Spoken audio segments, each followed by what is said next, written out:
Fox News alert, we are keeping our eye on some of these protests ahead of the Trump and Putin summit in Helsinki. Hundreds of demonstrators taking to the streets, opposing the meeting and voicing concerns over how issues like human rights, democratic governance and the environment are being addressed. Kevin Corke joins us now live from Helsinki. Good afternoon to you there, Kevin.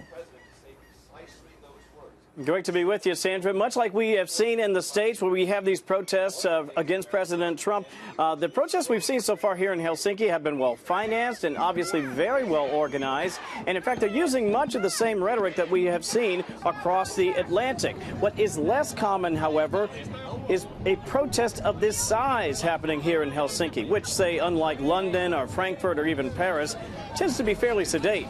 But in this case, passions were running very high for locals, and a small portion of them were speaking out in one voice.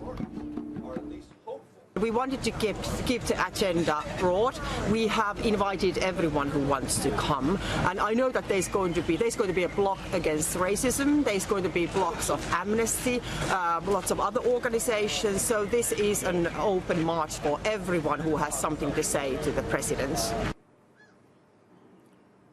You heard us say to the presidents, plural there. Meanwhile, the protests here in Helsinki, nothing on the order of the massive gatherings that we saw over in London. This morning's demonstration much smaller, similar actually to what we saw, Sandra, when we were over in Scotland, over in Edinburgh, which is to say relatively modest. We continue, however, to await the joint press conference, which we will bring you right here live on Fox News as soon as it happens. But right now we are well behind schedule. We'll keep an eye out for you. But for now, back to you. We're watching it, Kevin. Thank you.